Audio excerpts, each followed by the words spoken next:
আসসালামু আলাইকুম ওরহমতুল্লাহি ওবরাকাতুহ।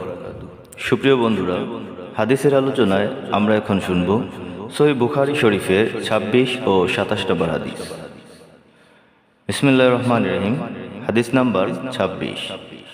আবু হুরায়রা রাদিয়াল্লাহু তাআলা আনহু হতে বর্ণিত, আল্লাহ রাসূল সাল্লাল্লাহু আলাইহি ওয়াসাল্লামকে জিজ্ঞেস করা হলো, কোন আমলটি উত্তম? তিনি বললেন, আল্লাহ ও তার রাসূলের উপর বিশ্বাস স্থাপন করা। জিজ্ঞেস করা হলো, অতঃপর কোনটি? তিনি বললেন, আল্লাহর রাস্তায় জিহাদ করা। প্রশ্ন করা হলো, অতঃপর কোনটি? তিনি বললেন, মকবুল হজ সম্পাদন করা। বিসমিল্লাহির রহমানির রহিম। হাদিস নাম্বার ২৭। সাদ রাদিয়াল্লাহু তাআলা আনহু হতে বর্ণিত, আল্লাহ রাসূল সাল্লাল্লাহু আলাইহি ওয়াসাল্লাম একদল লোককে কিছু দান করলেন। সাদ রাদিয়াল্লাহু তাআলা আনহু সেখানে বসেছিলেন। সাদ রাদিয়াল্লাহু তাআলা আনহু বলেন, আল্লাহ রাসূল সাল্লাল্লাহু আলাইহি ওয়াসাল্লাম তাদের এক ব্যক্তিকে কিছুই দিলেন না। সে ব্যক্তি আমার নিকট তাদের চেয়ে অধিক পছন্দের ছিল। তাই আমি আরজ করলাম, হে আল্লাহর রাসূল, অমুক ব্যক্তিকে আপনি বাদ দিলেন কেন? আল্লাহর শপথ, আমি তো তাকে মুমিন বলেই জানি। তিনি বললেন, না, মুসলিম।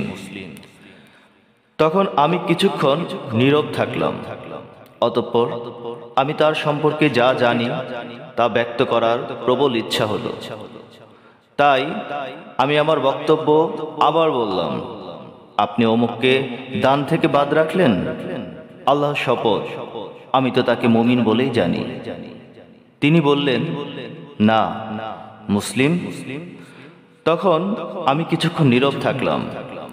তারপর আমি তার সম্পর্কে যা জানি তা ব্যক্ত করার প্রবল ইচ্ছা হলো। তাই আমি আবার বললাম, আপনি অমুককে দান হতে বাদ রাখলেন? আল্লাহর শপথ, আমি তো তাকে মুমিন বলেই জানি। তিনি বললেন, না, মুসলিম। তখন আমি কিছুক্ষণ চুপ থাকলাম। তারপর আমি তার সম্পর্কে যা জানি তা ব্যক্ত করার প্রবল ইচ্ছা হলো।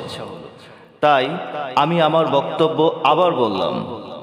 আল্লাহ রাসূল সাল্লাল্লাহু আলাইহি ওয়াসাল্লাম পুনরায় সেই একই জবাব দিলেন। তারপর বললেন, সাদ, আমি কখনো ব্যক্তি বিশেষকে দান করি, অথচ অন্য লোক আমার নিকট তার চেয়ে অধিক প্রিয়, তা এ আশঙ্কায় যে সে ঈমান থেকে ফিরে যেতে পারে, পরিণামে আল্লাহ তাআলা তাকে অধোমুখে জাহান্নামে নিক্ষিপ্ত করবেন। মহান আল্লাহ রাব্বুল আলামিন আমাদের সকলকে কোরআন ও হাদিস অনুযায়ী জীবন গঠন করার তৌফিক দান করুন। আমিন।